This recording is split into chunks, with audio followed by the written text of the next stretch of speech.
본 방송에서 제공하는 투자 정보는 투자 판단에 대한 조언입니다. 방송에서 제공하는 주식의 가치, 가격 상승 및 하락에 대해서는 방송사에서 보장하지 않습니다.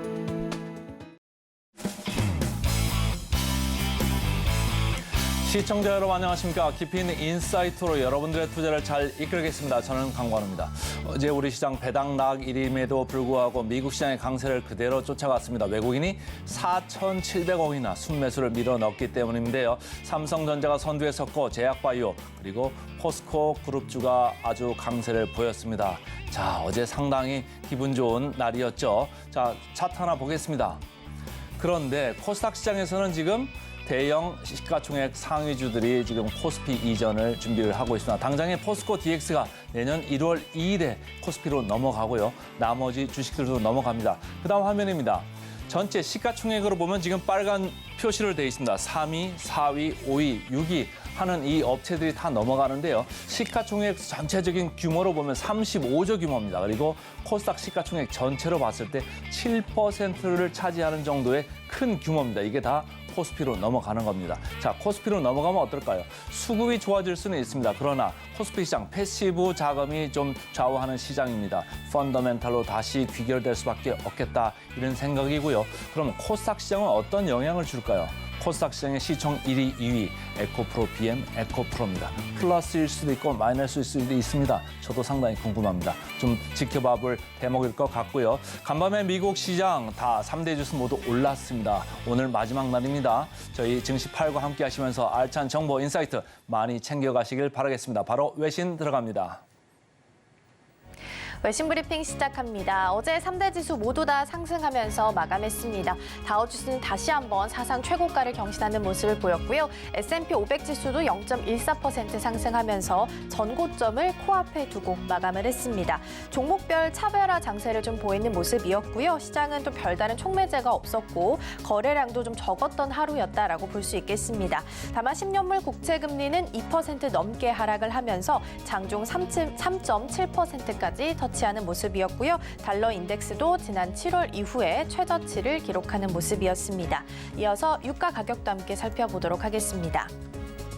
WTI는 배럴당 74달러 선에서 마무리했습니다. 일단은 하락을 하면서 마감을 했는데요. 조금씩 해운사들이 다시 한번 홍해로 복귀하려는 움직임을 좀 보이고는 있습니다. 덴마크의 머스크는 앞으로 몇 주 동안 수에즈 운하와 또 홍해로 수십 척의 컨테이너 선박을 통과하도록 계획을 하고 있다라고 밝히기도 했습니다. 이어서 나왔던 외신 기사들도 함께 살펴보도록 하겠습니다. 첫 번째 CNBC 기사 함께 보실 거고요. AI integration device upgrades to drive a rebound in PC sales in 2024이라는 기사입니다. 2024년을 내다보고 있는 기사이고요. 내년에는 PC 판매가 AI 붐 그리고 업그레이드로 인해서 그동안의 부진을 딛고 다시 한번 반등할 것으로 예상하고 있다라는 제목의 기사입니다. 기사에 따르면 내년 PC 시장은 8% 정도 성장할 것으로 내다보고 있는데요. 소비자들이 팬데믹 기간 구매했던 PC를 교체해야 한다라는 필요성을 느끼게 될 것이고 또 AI가 탑재된 PC도 대거 등장하기 때문에 소비자들이 관심을 가질 것이다라고 보고 있습니다. 특히 2027년에 출하가 될 PC 같은 경우에는 60% 정도가 AI 기능을 갖추고 있을 것으로 전망이 되고 있습니다. HP CEO도 AI 기반의 신형 PC가 시장 성장을 가속화할 것이다라고 강조한 바가 있고요. 또 마이크로소프트 같은 경우에는 2025년 10월 14일 윈도우 10의 지원을 종료하는 것도 이 PC 수요 확대에 있어서는 도움이 될 것으로 보입니다. PC 시장은 계속해서 최근 들어서까지도 감소세를 좀 보여왔습니다. 반도체가 바닥을 찍고 턴하는 모습을 보이는 것처럼 PC 시장 또한 다시 한번 상승 모멘텀을 탈 수 있을지 주의 깊게 지켜보셔도 좋겠습니다. 이어서 다음 기사도 함께 체크해 보도록 하겠습니다. 이번에는 월스트리트 저널 기사 함께 보실 거고요. 나스닥 set to beat New York Stock Exchange in IPO race for fifth year in a row라는 기사고요. 나스닥이 IPO 유치 경쟁에 있어서 5년 연속 뉴욕 거래소를 눌렀다라는 내용입니다. 딜로직에 따르면 올해 들어서 나스닥에서 IPO를 통해 조달된 자금 총액은 약 18조 원에 달하는데요. 뉴욕 거래소 같은 경우에는 약 104억 달러에 달했습니다. 사실 과거 IPO 시장은 뉴욕 거래소가 계속해서 지배를 해왔습니다. 그럼에도 2019년부터 좀 판도가 바뀌게 되면서 올해까지 5년 연속 나스닥이 뉴욕 거래소를 제치게 됐습니다. 그렇다면 올해 나스닥에 있어서 IPO 최대어는 어떤 종목이었을까요? 바로 52억 달러를 끌어모았던 영국 반도체 회사 ARM이었습니다. 뉴욕 거래소를 통해서는 44억 달러를 모았던 존슨앤존슨의 헬스케어 자회사 캔뷰가 데뷔를 했고요. 독일 신발 회사인 버켄스탁과 또 식당 체인 카바 등도 뉴욕 거래소를 통해서 일반 투자자들을 만나기도 했습니다. 그동안은 1971년 개설된 나스닥은 기술주 중심으로 그리고 1792년에 세워졌던 뉴욕 거래소 같은 경우에는 우량주 위주로라는 것이 좀 일반적인 통념인데요. 최근 들어서는 이런 구분 또한 계속해서 모호해지고 있는 시점입니다. 오히려 두 거래소가 좀 경쟁을 붙게 되면서 뉴욕 시장에서 IPO 목적지로서의 매력을 조금 더 높이고 있다라는 평가도 좀 나오고 있고요. 내년에는 중국 패스트 패션 업체 쉬인과 소셜 미디어 업체 레딧도 상장을 준비를 하고 있습니다. 다만 어느 시장으로 어느 쪽에서 IPO를 하게 될지 아직 결정하지 않았기 때문에 이 부분도 체크해 보시면 재밌지 않을까 싶습니다. 계속해서 다음 기사도 함께 보도록 하겠습니다. 이번에는 코인 기사 함께 보실 거고요. 마찬가지로 CNBC 기사입니다. Spot Bitcoin ETF approval may be coming in January, expert says. Here's what it means for investors라는 기사입니다. 비트코인 현물 ETF 승인에 대해서 기대감으로 계속해서 상승을 하고 있는데요. ETF 승인이 이제 곧 1월 달에 이루어질 것이다라는 제목의 기사입니다. 가격만 놓고 본다면 이 기대감으로 인해서 올해 들어서만 150%가량 상승을 했습니다. 이달 초에 지난해 4월 이후 처음으로 44,000달러를 찍기도 했고요. 오늘 가격 또한 좀 큰 폭으로 상승하는 모습을 보이기도 했습니다. 자, 그렇다면 비트코인에 투자하고 싶은 사람이라면 어떤 점을 좀 주의해야 하는지 이 내용을 좀 담고 있는 기사입니다. 함께 볼 거고요. 미국 SEC는 내년 1월 10일까지 해당 ETF 신청건에 대해서 승인 여부를 결정을 해야 합니다. 블랙록을 비롯해서 현재 10여 개 업체가 해당 ETF 출시에 대해서 신청을 한 상태고요. 외신들에 따르면 현물 ETF 승인이 이루어지게 되더라도 비트코인의 가격의 변동성은 여전할 것이다라고 이야기하고 있습니다. 특히 일부 전문가들은 승인이 될 경우에는 차익 실현 매물이 나올 수도 있어서 가격이 더 큰 폭으로 하락할 가능성이 있다라고 지적하기도 했습니다. 즉 비트코인은 여전히 변동성이 크고 또 투기적인 자산이다라고 표현을 했는데요. JP모건 또한 비트코인 현물 ETF가 승인이 된다 하더라도 ETF의 수익률은 부진할 것이다라고 전망한 바도 있습니다. 내년 1월을 기대해 보면서 일단 가격은 계속해서 상승 곡선을 그려가고 있는데요. 실제로 다음 달에 ETF 승인 결정이 어떻게 나게 될지 그리고 그 이후에 따라서 어떤 변동성을 좀 보이게 될지 확인해 보시면 좋겠습니다. 이어서 이번에는 섹터별 움직임 함께 보도록 하겠습니다. 3대 지수 모두 다 상승을 한 모습이고요. 일단 첫 번째 특징주로는 마이크로소프트 함께 살펴보겠습니다. 전일 대비 0.16% 약보합 수준에서 마무리했습니다. 뉴욕타임스가 마이크로소프트와 오픈 AI의 저작권 침해로 제소를 했습니다. 뉴욕타임스는 자사가 발행한 수백만 건의 기사와 콘텐츠가 AI 훈련에 허가 없이 사용이 됐다라고 주장을 했는데요. 개발사들은 개방된 인터넷 공간에 있는 자료들은 AI 훈련을 위해서 자유롭게 쓰일 수 있다라고 현재 주장을 하고 있습니다. 그래서 오픈 AI는 그동안 여러 언론사에게 수수료를 지급하면서 콘텐츠 라이선스를 좀 지급을 받기도 했었는데요. 일단 이 AI 학습을 둘러싸고 생겼던 저작권 문제는 어제 오늘 일은 아닙니다. 그렇기 때문에 문제를 앞으로 어떻게 해결해 나가게 될지 이 부분도 좀 유의 깊게 보셔야 될 것 같고요. 이어서 밤사이 하나 나왔던 기사 더 보도록 하겠습니다. AI 챗봇인 마이크로소프트 코파일럿의 안드로이드용 앱을 출시했다고 합니다. MS 코파일럿의 모바일용 버전은 공식적인 발표 없이 좀 조용히 발표가 된 상황인데요. 마이크로소프트는 올해 초에 빙이라는 이름으로 생성형 AI 시장에 뛰어든 후에 또 지난달 코파일럿이라는 브랜드로 변경을 한 바 있습니다. 이후 마이크로소프트는 이 코파일럿을 전 AI 서비스로 다 모두 확장을 하고 있는 모습인데요. 이번에 출시한 MS 코파일럿 앱은 오픈 AI의 챗 GPT와 굉장히 유사합니다. 이메일과 문서에 텍스트 초안을 작성할 수 있고요. 또 동영상 요약 기능과 노래 생성 기능까지 함께 추가가 됐다고 합니다. 다만 이번 마이크로소프트 코파일럿 같은 경우에는 안드로이드용 버전만 좀 출시가 된 상황이기 때문에 아이폰용 앱은 아직 나오지 않았다라는 점 함께 챙겨가시면 좋겠습니다. 이어서 이번에는 TSMC 함께 보도록 하겠습니다. 전일 대비 0.19% 상승하면서 소폭의 상승률 강보합순에서 마무리 지었습니다. 세계 최대 파운드리 업체인 대만 TSMC가 첨단 1.4나노 공장 건설에 속도를 내고 있습니다. 일단 위치로는 대만 중부 타이중으로 결정을 했고요. 대만 언론들은 대만 정부가 타이중 단지 확장 건설 2기 개발 계획에서 이 같은 내용을 의결했다라고 보도했습니다. 공장 건설이 실제로 좀 이루어지게 된다면 연간 예상 생산액은 약 20조 2천억 원에 달하고요. 4천여 개의 일자리도 이 자리에서 창출이 될 것으로 보입니다. 나노는 반도체 회로 선폭을 의미를 합니다. 그래서 이 선폭이 좁을수록 소비 전력이 줄어들게 되고 처리 속도는 더 빨라질 수 있다는 점이 특징인데요. 현재 세계에서 가장 앞선 양산 기술은 3나노이고요. 2나노 부문에서는 TSMC가 대체로 우수한 것으로 나타나 있습니다. 그렇기 때문에 1.4나노 공장이 건설이 되고 또 가동에 들어가게 된다면 TSMC가 다시 한번 시장을 흔들 수 있게 될지 이 부분도 함께 기대를 해보셔도 좋지 않을까 싶습니다. 이어서 테슬라 함께 보도록 하겠습니다.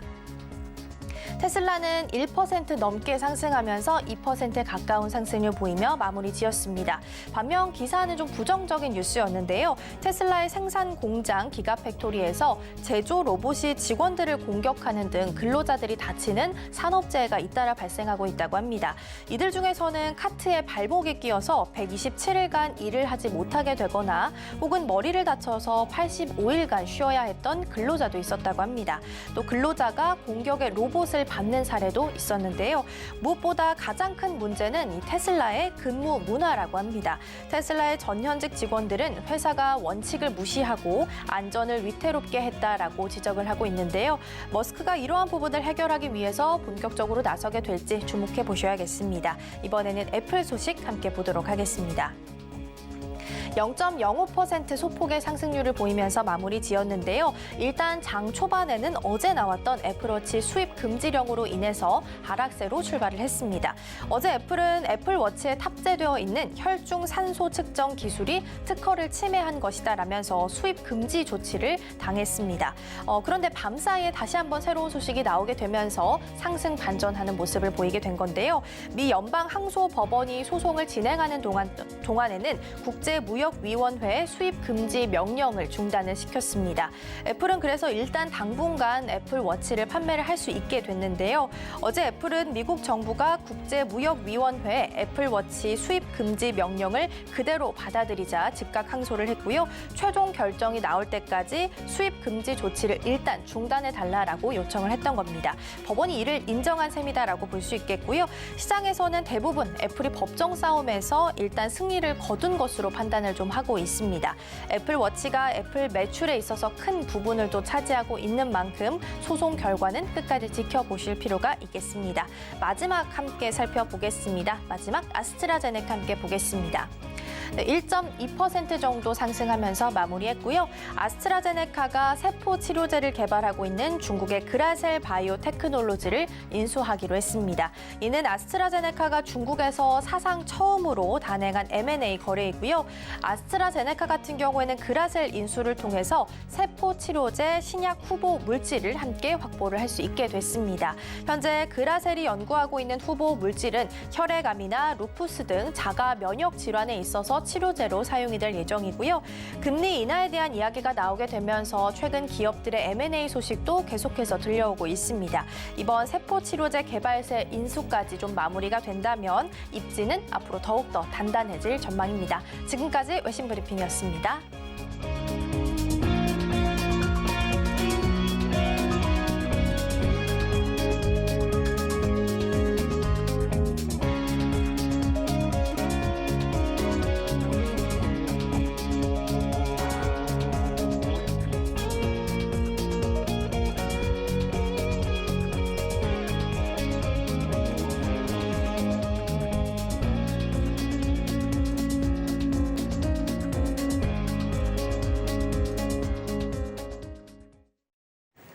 네, 서울경제TV 증시8 조간 브리핑 시간입니다. 서울경제신문에서 발행한 이슈 전해드리는데요. 첫 번째 소식부터 하나하나 짚어보겠습니다. 화면 살펴보시죠.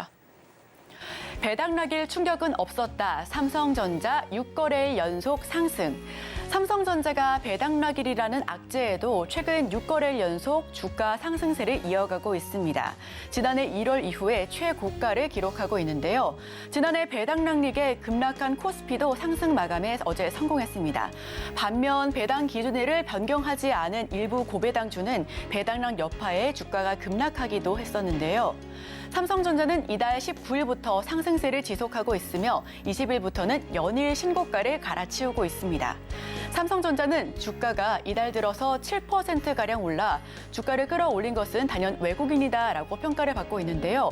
외국인은 이달 들어서 나흘을 제외하고 매일 삼성전자를 순매수하고 사들이고 있습니다. 총 순매수 규모만 1조 4,900원으로 집계되고 있습니다. 삼성전자의 질주에 힘입어 코스피는 배당락일에도 상승 마감했습니다.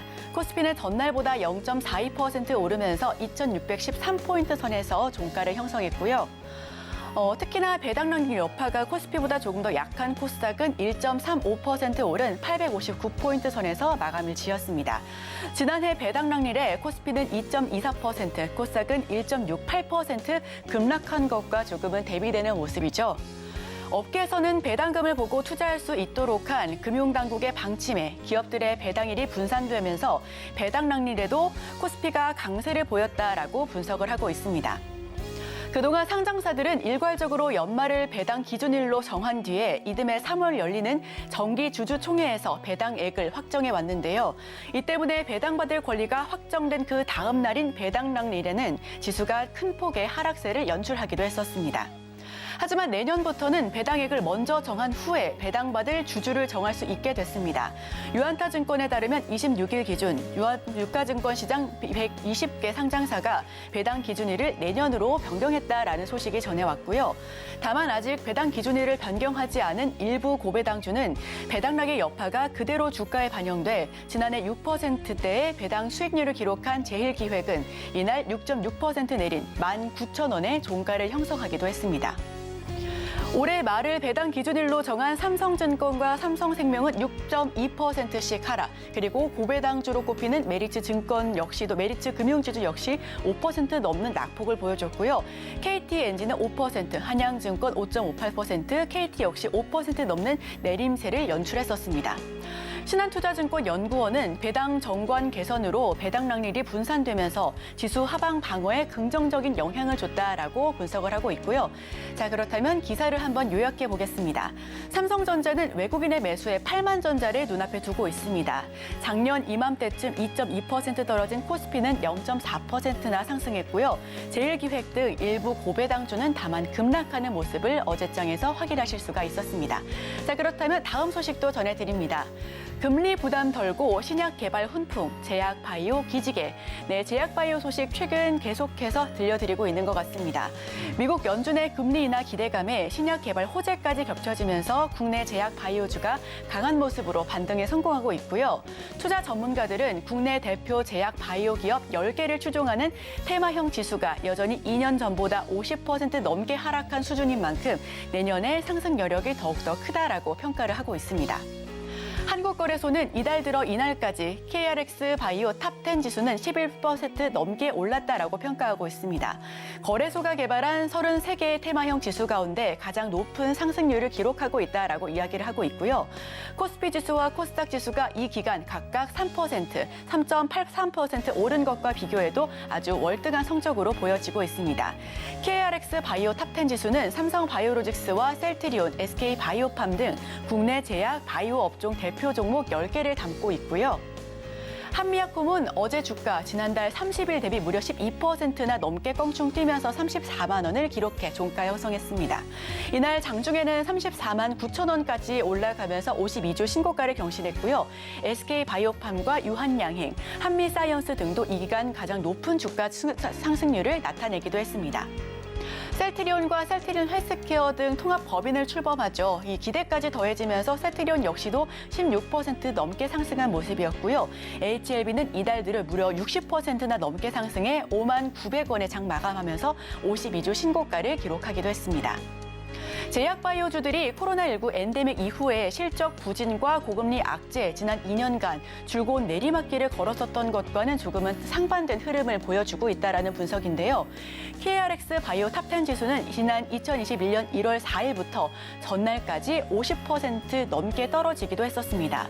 일부 바이오 기업들은 올해 빚을 갚기 위한 주주 배정, 유상 증자에 나서면서 주가 하락을 견인하기도 했다라는 분석 역시도 나오고 있는데요. 최근 제약바이오주에 대한 투자 심리가 개선된 것은 연준이 이르면 내년 상반기 금리 인하에 나설 수 있다라는 전망에 힘이 실리고 한올 바이오파마 등 국내 기업들의 신약 개발 소식이 이어진 영향으로 풀이되고 있습니다. 다음 달 8일부터 열리는 바이오 최대 행사 역시도 눈여겨볼 만한 포인트로 주목받고 있습니다. JP모건 헬스케어 컨퍼런스를 비롯해 4월 미국 암학회와 5월 미국 임상종양학회 등 바이오 관련 국제 행사들이 예정되어 있다는 점도 제약바이오주에는 호재로 작용을 하고 있고요.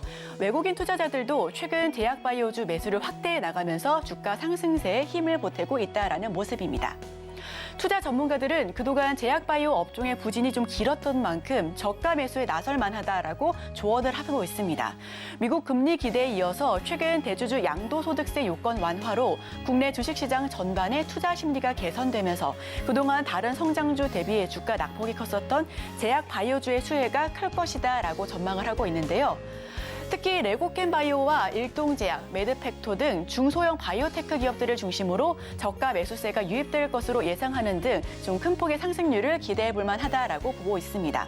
자, 이달 KRX 바이오 탑10 지수는 11%나 넘게 상승했습니다. 국내 33개 테마형 지수 가운데 가장 상승률이 컸다라고 기록을 하고 있고요. HLB는 60%, 셀트리온 16%, 한미약품 역시 12%나 넘게 상승했습니다. 내년 상반기 금리 인하에 대한 기대감과 신약 개발이 호재로 들어온 만큼 외국인의 저가 매수세가 확대되고 내년도 바이오테크에 대한 전망 역시도 높다라고 평가되고 있습니다. 자, 그럼 다음 소식도 한번 살펴보겠습니다. 제약바이오가 있다라면 1월 달에 CES도 가장 큰 이벤트 중에 하나죠. 가전에서 차, 그리고 드론까지 접목한 온디바이스 AI의 격전지가 될 것이다라는 평가를 이번 CES에서 평가받고 있습니다. 생성형 인공지능이 스마트폰과 노트북 등 실물 기기에 탑재되면서 온디바이스 AI 시대가 본격 개화할 것으로 전망되고 있는 가운데 내년 초에 열리는 세계 최대 전자정보기술 전시회 CES2024에서 다양한 관련 제품이 공개될 예정입니다. 올해에는 서버, 클라우드 기반의 대규모 언어 모델 즉 LLM을 중심으로 AI 산업화가 이루어졌었다면 내년에는 스마트폰과 PC, 가전 등 다양한 기기에 탑재돼 맞춤형 AI 기술을 선보이는 소형 AI 경쟁이 본격화될 수 있다라는 전망이 나오고 있는데요. 전문가가 꼽은 CES 관전 포인트는 기후와 환경, 보건의료, 에너지 등 지속 가능성 강화에 AI를 활용한 부분입니다. 스마트홈과 푸드테크 기술 역시도 주목해 볼 만한 부분으로 보여지고요. AI 주도권을 위해 정부 지원이 절실하다라는 부분 역시도 함께 지켜보시면 좋겠습니다. 자, 오늘은 2023년 마지막 거래일입니다. 그렇기 때문에 올 한 해를 좀 되돌아보면서 서울경제신문에서 하나하나 좀 어떤 이슈가 있었는지 체크를 해봤는데요. 우선 지금 직전까지만 하더라도 0.7, 0.8명으로 합계 출산율을 좀 기록했었는데 내년도에는 0.6명대가 좀 눈앞에 두고 있다라는 소식입니다. 초저출산 관련된 위기로 인해서 윤 대통령부터 시작해서 정부가 앞다투어서 저출산 관련된 정책을 앞다투어 발표를 하고 있고요. 그와 관련해서 최근 엔젤 테마가 상승하기도 했습니다. 50년 뒤에는 인구가 3,600만 명에 이를 것이다라는 그런 분석과 함께 국가 소멸론까지 더불어서 함께하고 있고 자 그렇다면 이와 관련해서는 또 내년도에는 어떤 정책이 나올 수 있을지 해당 정책 관련주 역시도 지금부터 좀 주목해 볼 만한 포인트로 살펴봐 보시면 좋을 것 같습니다. 특히 올해는 첫 한미일 단독 정상회의도 있었습니다. 3국의 협력 체제로 새로운 시대로 발돋움하겠다라는 부분과 함께 이와 관련된 소식들이 좀 관련된 테마로 엮이기도 했었는데요. 새만금 잼버리 역시도 좀 문제가 있었고요. 부산 엑스포 유치 실패로 인해서 관련된 종목들 소식들 역시 일제히 하락폭을 기록하기도 했었습니다. 자, 그렇다면 미국으로 한번 넘어가 볼까요? AI가 일자리를 위협하고 있다. 테크 기업 대량 해고. 네, 특히나 미국은 조금 더 AI와 관련된 소식들이 조금 더 나온 그런 한 해가 되었습니다. 특히 오픈 AI와 관련된 소식들 역시도 앞다투어서 좀 발표되고 있었는데요. 특히 또 뿐만 아니라 미국 같은 경우에는 긴축발, SVB, 실리콘밸리 줄 파산과 관련된 이슈 역시도 있었습니다. 세계 금융시장이 좀 불안감이 있다라는 부분 역시도 함께 확인하실 수가 있었고요. 최근에 있었던 글로벌 금리 인상이 좀 정점에 내달았다. 내년부터 통화 정책이 완화될 것이다 하는 FOMC 회의 역시도 있었습니다. 제롬 파월 미국 연준 의장은 내년도부터 금리 인하를 점치고 있었고요. 내년도 3번의 금리 인하와 함께 4번까지도 있을 수 있다라는 부분 역시도 함께 고려해 볼 만한 포인트로 주목받고 있습니다. 특히나 올해 하반기에는 정치 테마주도 강했었습니다. 최근에는 한동훈 테마가 가장 큰 폭의 상승률을 보여줬었는데요. 한동훈 전 법무부 장관은 이번에 국민의힘 비상대책위원회에서 출범을 한 만큼 이번에 어떤 행보를 보일지 많은 분들께서 궁금해하시고 그의 귀추 역시도 주목할 볼 만한 포인트였습니다. 다만 이번에 비대위 출범식에서 4월 총선에는 출마하지 않겠다라고 밝히면서 관련된 테마 역시도 어떤 종목은 오르고 또 어떤 종목은 내려가면서 희비가 엇갈리는 모습을 보여줬었고요. 뿐만 아니라 노동 회계 공시 제도를 도입하면서 노동 개혁 역시도 성과를 낸 한 해였습니다. 특히나 2차 전지 투자 광풍과 공매도 전면 금지 여파에 이어서 내년도 6월까지 공매도가 금지되는 부분 역시도 함께 보이실 수가 있었고요. 외국으로 넘어가면 우크라이나 전쟁으로 인해서 중동 전쟁뿐만 아니라 서방의 자원 피로감 역시도 커졌었던 한 해였습니다. 미국과 중국 첨단 산업 갈등의 글로벌 공급망이 위축됐다라는 소식 역시도 우리나라 관련된 산업관만이 함께 좀 지켜볼 만한 포인트로 지켜볼 수가 있었고요. 특히나 김정은 만난 푸틴, 북의 인공위성 기술 지원, 이와 관련해서 최근 무력 도발을 일삼았었던 북한의 김정은 국무위원장이 이번의 행보는 조금 다르다라는 평가와 함께 러시아에서 해당 기술을 이전받아서 이번에 좀 다른 모습을 보였다라는 그런 첨언까지도 함께 해드린 적 있었습니다. 그와 관련해서 방산 테마가 일제히 상승한 모습도 함께 지켜보실 수가 있었는데요. 2024년에는 어떤 테마가 주도할지, 어떤 종목을 조금 더 눈여겨봐야 할지 저희 서울경제TV와 계속해서 함께 하실 수 있으면 좋겠습니다. 자, 그렇다면 저희는 오늘 일면으로 전문가의 의견까지 함께 들어보도록 하겠습니다. 저희와 끝까지 함께 하시죠.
개인 투자자가 아닌 전문가는 장 시작 전 뉴스를 볼 때 어떤 부분에 초점을 맞출까요? 오늘의 일면 헤드라인입니다. 이번엔 진짜 애플, 삼성 덕에 미워도 다시 한번 헤드라인 풀어주실 분이죠. 헤르메스 스타 김신 팀장 함께합니다. 어서 오세요. 네, 안녕하세요. 네, 뒤에 화면이 뭐가 나오고 있는데 최근에 메타버스와 XR 테마가 일제히 상승분을 기록했습니다. 이와 관련해서 헤드라인 풀어주시죠. 오늘 이 뉴스를 가지고 온 이유는 그렇게 크게 다른 건 없습니다. 내년에 좀 이쪽 섹터를 계속 주목해봐야 하지 않을까. 이번 주 서울경제 오늘의 일면을 살펴보면 그 반도체 이야기했고 바이오 섹터 이야기했고 그러면 내년에 좀 움직일 만한 섹터가 무엇이 있을까라고 봤을 때 XR 테마가 좀 관심 있게 볼 필요가 있지 않을까. 그 점에서 보고 있었고요. 오늘 같은 경우 사실 국내 증시 폐장일입니다. 관련했을 때 수급이 좀 제한적으로 움직일 가능성이 높기 때문에 좀 적극적으로 대응을 하시기보다는 관망을 할 필요가 있다는 점. 그런 관점에서 지금 오늘 내가 뉴스를 가지고 왔다 해서 오늘 이쪽에 대해서 관심 있게 봐야 하는 것은 맞긴 하지만 오늘 매수를 하시기보다는 좀 흐름들을 살펴볼 필요가 있지 않을까. 다만 앞으로 좀 주도 섹터가 될 가능성이 높기 때문에 계속해서 관심 있게 볼 필요가 있다는 점. 제가 지금 보고 있는 시점은 이렇습니다. 내년 시장에 대해서 전망을 해보면 물론 내년 상반기 반도체가 주도할 것입니다. 좀 그렇게 생각을 하고 있고 바이오 섹터도 함께 발맞춰서 움직일 것으로 보고 있는데 물론 1월 같은 경우에 JP 모건 헬스케어 컨퍼런스가 기폭제가 되면서 관련했을 때 움직임이 나올 수 있다는 점. 하지만 지금 증시도 그렇고 우리 증시도 그렇고 미국 증시도 그렇고 상승에 대한 여력이 좀 제한적으로 나오고 있어요.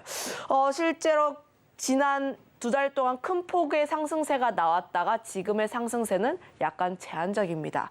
아무래도 매물에 대한 부담감도 있고 추가적으로 상승에 대한 모멘텀이 부각되지 않는다는 점이라고 보시면 좋을 것 같은데 관련했을 때 지금 반도체가 견조하게 버텨주고 있긴 하지만 지금 지수는 견조하고 그러면 돈의 흐름들은 어디로 흘러갈까에 대해서 생각을 해보시면 지금 주가의 위치가 낮은 섹터로 이동이 될 가능성이 굉장히 크다. 이렇게 판단을 하고 있어요.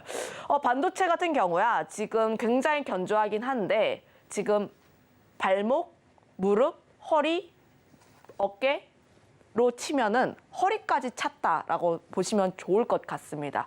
아무래도 반도체 같은 경우야 하반기부터 반도체 턴 어라운드에 대한 기대감 그리고 AI 쪽에 대한 기대감으로 인해서 주가가 먼저 선 반영된 측면이 있기 때문에 이미 오를 종목군들은 굉장히 많이 올랐어요. 여기서 추가적으로 더 대세적인 상승 시세, 그러니까 올해처럼 추가적으로 굉장히 크게 급등을 하기에는 주가의 위치가 굉장히 제한적이다라고 판단을 하고 있기 때문에 지금 오히려 눈을 돌려셔야 하는 쪽은 큰 폭의 상승을 얻기 위한 쪽은 위치가 좀 더 낮은 쪽 그리고 위치가 낮은 데에 더해서 업황이 턴을 할 쪽에 대해서 보시면 좋을 것 같습니다. 특히 디스플레이 쪽이 그렇고 XR 테마라는 부분이 내년 XR VR 기기가 출시를 하게 되면서 대중화라든지 히트라든지 이슈가 되면서 기폭 제가 될 가능성이 크기 때문에 이런 쪽에 한번 주목을 해보시면 좋을 것 같아서 이 뉴스를 선정을 했고요. 우선 내년 같은 경우에는 애플이 XR 기기를 출시를 할 예정입니다. 아무래도 애플 같은 경우야 IT 기기 쪽에서의 좀 유행을 이끌어가는 그런 트렌드를 이끄는 역할을 하기 때문에 관련했을 때 XR 기기를 출시를 한다는 점은 굉장히 긍정적인 역할이라고 보시면 좋을 것 같고 물론 지난 6월에 개발자 컨퍼런스에서 비전 프로라는 XR 기기를 출시를 했는데 흥행은 좀 실패를 했어요. 아무래도 고가 논란도 있기도 했고 사진 앞서 봤겠지만 좀 고글 모양입니다. 네.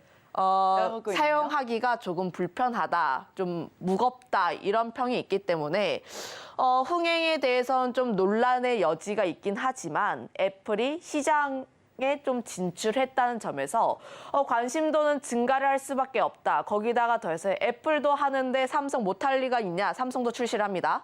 삼성도 상반기 내에 관련 제품을 출시를 할 예정인데 출시 기간이 좀 앞당겨졌어요. 하반기에서 상반기로 출시를 앞당겨졌다는 점 거기다가 더해서 삼성은 후각에 대한 기능까지 나올 것으로 전망을 하고 있습니다. 얼마나 잘 구현이 될지는 잘 모르겠지만 관련했을 때 삼성이 그동안 VR 기기를 출시했을 때마다 실패를 하고 단종을 했음에도 불구하고 계속해서 출시를 한다는 점 문을 계속 두드린다는 것 자체가 삼성전자가 VR 기기에 대해서 굉장히 큰 애정을 가지고 의지가 있다는 점을 엿볼 수가 있겠고 현재 메타 같은 경우는 VR 기기의 대중성을 이끌어가고 있다라고 보시면 좋을 것 같은데 실제로 퀘스트 2 같은 경우도 2천만 대 이상 판매를 진행했고 퀘스트 3 같은 경우는 9월에 판매를 진행을 했는데 앱스토어 무료 앱 순위 1위를 달성할 정도로 좀 관심도는 여전히 있다는 점 소비자분들이 VR 기기에 대한 관심도는 좀 있는 것으로 보여지고 있습니다. 퀘스트 3 같은 경우야 좀 가격대가 낮다 보니까 좀 접근을 하기에는 굉장히 용이하다는 점. 그로 인해서 무료 앱스토어 1위에서 1위를 기록한다는 것 자체가 소비자들의 관심을 좀 끌었다라고 보시면 좋을 것 같아서 관련했을 때 내년 시장 같은 경우는 VR, XR 기기에 대해서 관심을 가져볼 필요가 있지 않을까. 특히 내년 시장 같은 경우에는 올해보다 약 47% 정도 성장할 것으로 보여지고 있습니다. 사실 XR 기기가 가정에 각 한 대씩 있는 경우가 많지는 않아요. 있으신 분들이 굉장히 흔치 않다라고 보시면 좋을 것 같은데 CES도 그렇고 온디바이스 AI가 탑재된 스마트 기기라든지 가전제품이 늘어나는 것을 보면서 아 정말 미래가 오긴 왔구나.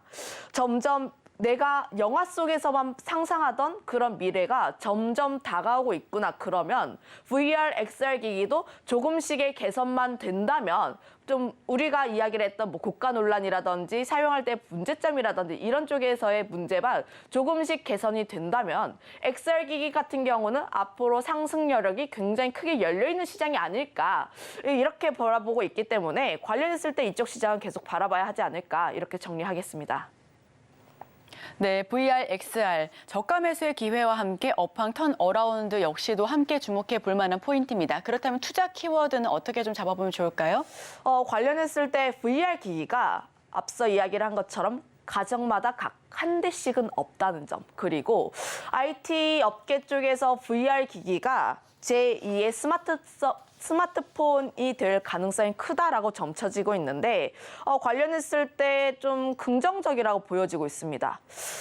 VR 기기 같은 경우 저는 좀 미래에는 가정마다 한 대씩은 보급이 되지 않을까. 관련했을 때 하드웨어 같은 경우는 조금 더 판매 대수가 굉장히 많아지지 않을까라고 보여지고 있고요. 그 점에서 봤을 때 XR, VR 기기가 출시가 된다면 그쪽에서 가장 수혜를 볼 수 있는 쪽은 하드웨어도 있고 소프트웨어가 있는데 소프트웨어 같은 경우는 좀 갈 길이 멀다라고 생각을 하고 있습니다. 좀 관련했을 때 그 부분에서 개선해야 될 점은 많지만 좀 실적에 대한 부분이라든지 가시적으로 와닿고 있는 쪽은 하드웨어라는 점.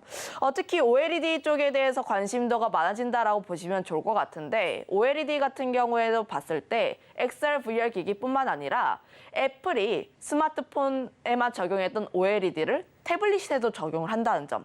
거기다가 더해서 자동차도 전면 디스플레이를 OLED로 적용을 하다 보니까 이런 부분을 봤을 때 적용처가 확대가 된다는 측면에서 봤을 때 OLED 같은 경우에 실적에 대한 기대감도 굉장히 크게 남아있지 않을까라고 보여지고 있습니다. 그 측면에서 봤을 때 섹터 같은 경우는 OLED 디스플레이 쪽을 계속 관심 있게 보시면 좋을 것 같다라는 의견 드려보도록 하겠고 거기다가 더해서 계속 관심 있게 보고 있는 쪽이 글로벌 디스플레이 기업들이 계속해서 투자를 진행을 하고 있다는 점.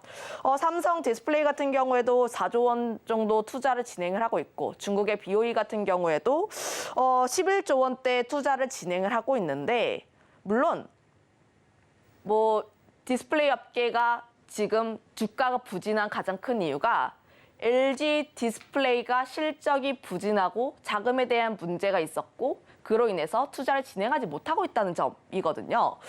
그런데 중국의 BOE가 11조 원 정도 투자를 진행을 하는데 LG 디스플레이가 뒤처진다면 관련했을 때 이쪽 시장에서 좀 점유율이라든지 좀 뒤처질 가능성이 높다 보니까 이런 쪽에 조금 더 관심을 가져볼 필요가 있지 않을까라고 보여지고 있는데 그런데 최근 한 달에 나왔던 뉴스가 LG 디스플레이가 유상증자를 진행을 합니다. 자금에 대한 문제도 있었고 투자에 대한 내용들도 있긴 했는데 유상증자라는 게 사실 주주들의 측면에서는 굉장히 안 좋은 뉴스예요.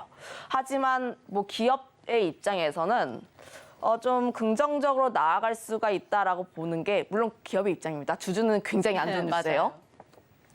아무래도 지금 자금은 없지만 이 유상증자를 통해서 자금을 끌어오고 그걸 통해서 투자를 진행을 한다면 이쪽 섹터에서는 좀 그나마 희망이 보인다.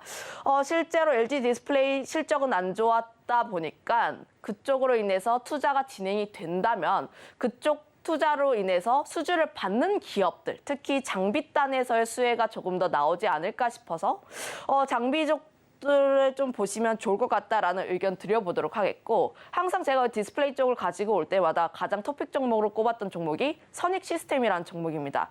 특히 LG 디스플레이 쪽에서 함께 증착기 개발과 함께 개발을 하고 있는 기업이라고 보시면 좋을 것 같은데, 캐논 도키의 증착기 가격이 1조 원 이상입니다. 애플이 항상 캐논 도키의 장비를 고집을 해왔는데, 선익 시스템의 증착 장비를 사용해도 된다라고 오케이 사인이 떨어졌기 때문에 LG 디스플레이가 투자를 진행을 한다라고 하면 선익 시스템이 가장 큰 수혜를 볼 수 있는 기업 중 하나다라는 점만 한번 생각해 보시면 좋을 것 같습니다. 네, 오늘 일면 수혜 섹터는 디스플레이와 OLED 한번 살펴보시면 좋을 것 같고요. 그 내에서 최선호주는 선익 시스템까지 꼽아봤습니다. 지금까지 헤르메스 스타 김시은 팀장과 함께했습니다. 오늘 말씀 고맙습니다.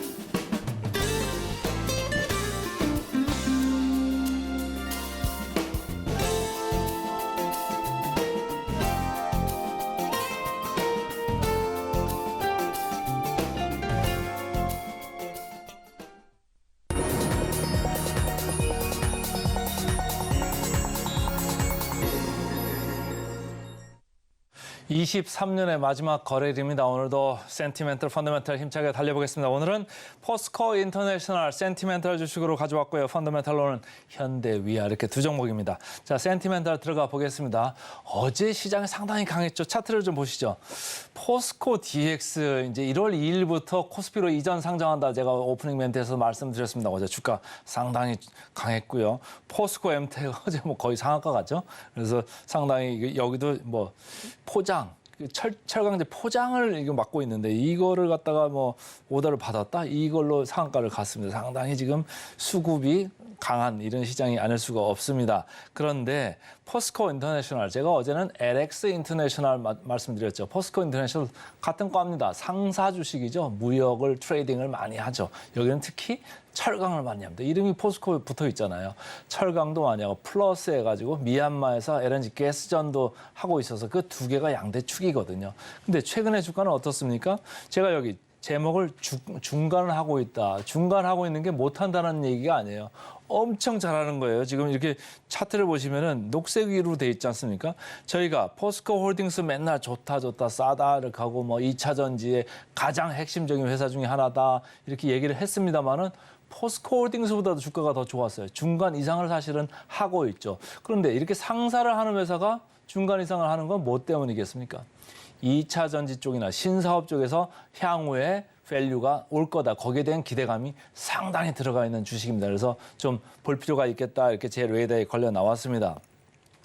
미래에셋증권입니다. 앞으로 밸류에이션의 상승을 기대를 한다 이런 얘기예요. 무슨 얘기냐면 일본에도 상사가 많지 않습니까? 일본 상사주들 누가 많이 투자한다고 뉴스에 많이 나왔죠. 워런 버핏이 가지고 있는 펀드에서 많이 투자를 한다고 얘기를 하잖아요. 그쪽에 뭐 여러 가지 이슈가 있으면 대만하고 중국 이슈도 있고 여러 이슈도 있습니다만은 일본 상사들도 자원개발이나 이쪽으로 많이 넘어가죠. 근데 우리나라 지금 상사들 어제도 LX 인터내셔널 할 때 2차 전지 밸류 체인에 진입을 했다 이런 얘기를 했잖아요. 근데 사실은 포스코 인터내셔널 훨씬 앞서가 있습니다. 그러니까 주가가 먼저 이렇게 튀었죠. 근데 앞으로도 마찬가지입니다. 2차 전지 소재 관련해 가지고 기대감이 많습니다. 이게 주가가 많이 와 있고요. 단 여기에서 숫자, 그러니까 이익이 나오는, 유의미한 이익이 나오는 거는 내년에도 아직 좀 빠를 것 같고요. 후년이나 돼야 이제 이익이 나옵니다. 그게 미리 주가에 가 있죠. 근데 후년에 나오기 시작하면 2030년까지는 거의 뭐 매출이 현재 기준에서 더블 이상 올라갈 정도로 상당히 성장 동력이 될 거다. 이런 기대감이 계속 주가를 밀어 올렸던 겁니다. 그래서 전체적으로 상사의 구조적인 개선, 그리고 친환경 사업, 2차 전지 이쪽의 진입, 이게 많이 각광을 받고 있는 이유입니다. 신한투자증권에서도 또 얘기를 하죠. 흑이온, 동박올려, 리사이클링, 니켈, 리튬 웬만한 건 다 하고 있죠. 그러니까 지금의 영업이익 구조가 거의 뭐 90% 내외가 트레이딩 쪽, 특히 철강 쪽 아까 말씀드렸고 플러스 LNG 쪽 여기에서 많이 나오고 있는데 이게 이제는 조금 내려갈 거다. 20, 30% 정도 좀 축소되면서 나머지 20, 30%를 어디서 가져갈 거냐? 바로 흑연, 동박, 리사이클링, 니켈, 리튬 하는 이쪽에서 이 영업이익 기여도가 훨씬 커질 거다 이런 얘기예요. 그러니까 사업 구조가 바뀌는 거죠. 거기에 대해서 기대감을 지금 많이 하고 있고요. 목표 주가를 68,000원으로 최근에 상향을 했습니다. 자, 차트 보겠습니다. 그전에 좀 많이 올라와서 좀 이렇게 조정을 받았죠. 상당히 오래 조정을 받다가 어제 거래량이 너무너무 많이 생겼습니다. 어제 거래는 이 포스코 인터내셔널뿐만이 아니고 아까 말씀드린 뭐 포스코 DX도 그렇고 포스코 엠텍도 그렇고 포스코 홀딩스도 마찬가지로 그렇게 큰 주식이 엄청나게 거래도 많이 되고 주가도 많이 올랐습니다. 여기도 마찬가지입니다. 기계적인 거래도 있습니다만은 현재는 기관이 매수를 주도를 하고 있습니다. 공매도 잔고 보겠습니다. 쭉 이렇게 내려와 있지 0.1%니까 거의 없는 거예요. 그러니까 지금부터 기관이 사든 외국인이 사든 이거는 순매수, 이렇게 진정한 순매수로 이렇게 읽으시면 되겠습니다.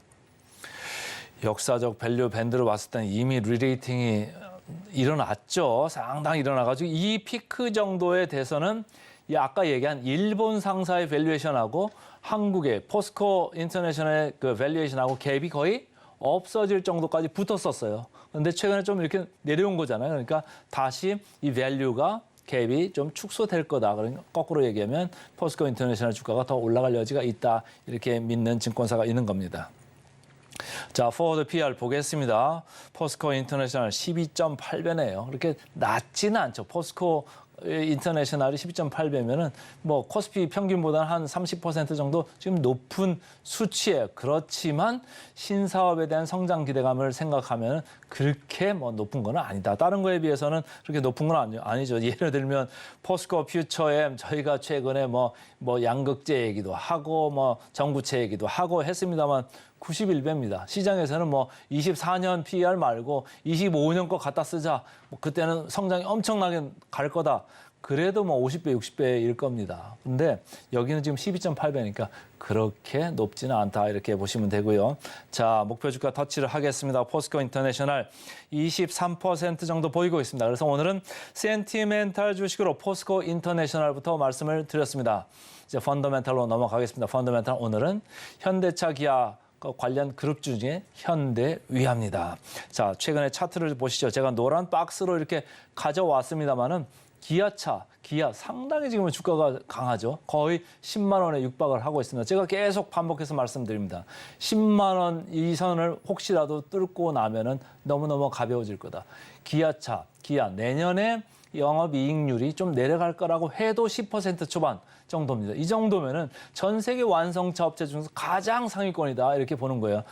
테슬라도 이거보다 좀 낮아졌잖아요. 그리고 최근에는 OP 마진이 12%까지, 13%까지 이렇게 전진을 했습니다. 그러니까 나이 많으신 분들, 연령 드신 분들이 퇴직을 하니까 인건비 비중도 많이 내려가고 그래서 효율화가 되면서 좀 기아가 많이 좋아졌고 현대 같이 올라가고 있습니다. 현대차도 같이 주가가 이렇게 올라가고 있죠. 현대차도 기아 못지않게 쌉니다. 기아보다는 PER 기준은 약간은 비쌉니다만은 못지않게 쌉니다.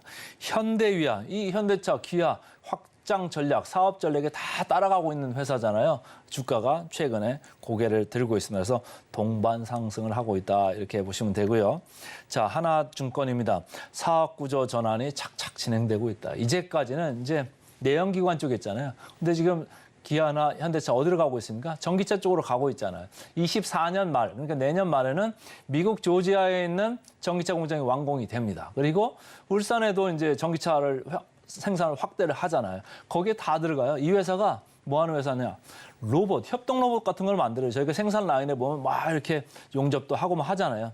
그거를 이제 하는 거고. 그 다음에 이렇게 만들어 놓으면 그걸 뭐 날려야 되잖아요. 물류 로봇도 이 회사가 합니다. 그러니까 로봇에 대해서 사업을 하고 있는데 시장에서 아직까지 그렇게 크게 멀티플, 그러니까 밸류에이션을 부여하고 있지는 않습니다. 아직 그 기여도가 작기 때문이죠. 그리고 큰 회사들은 멀티플들을 잘 안 주려고 하죠. 근데 어쨌든 사업 구조가 착착 전환되고 있다. 이렇게 보시면 되고요.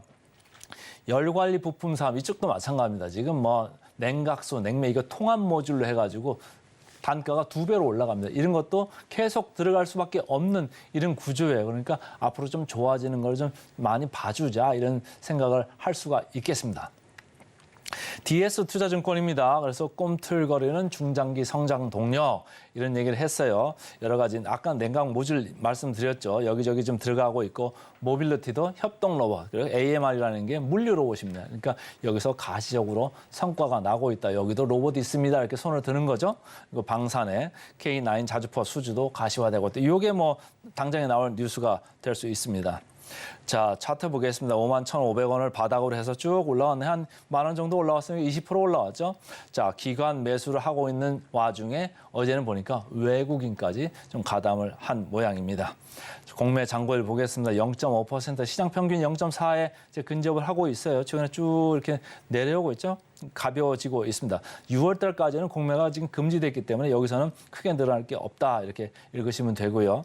자, 차트로 봐도 역사적으로 중하단에 있습니다. 크게 부담은 없다 이렇게 보시고 포워드 PR로 조금 뭐 이 중에는 좀 높죠. 8.1배 조금은 높습니다. 영업 마진이 너무 낮아요. 3%밖에 안 되기 때문에 그런 건데 어쨌든 펀더멘탈로 손색이 없습니다. 자, 마지막으로 목표 주가 보겠습니다. 27% 정도 남았네요. 그래서 오늘은 센티멘탈로 포스코 인터내셔널, 펀더멘탈로 현대 위아 두 종목 말씀드렸습니다.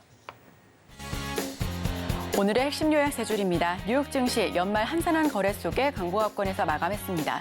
오늘의 일면 디스플레이 토픽, 선익 시스템 알아봤고요. 마지막으로 센티멘탈 대 펀더멘탈, 센티멘탈은 포스코 인터내셔널, 펀더멘탈은 현대 위아까지 살펴봤습니다. 네, 저희는 바로 이어서 증시 구로 돌아오겠습니다. 개장 방송도 서울경제TV와 함께 하시죠.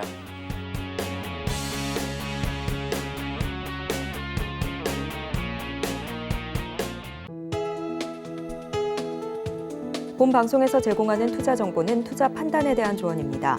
방송에서 제공하는 주식의 가치, 가격 상승 및 하락에 대해서는 방송사에서 보장하지 않습니다.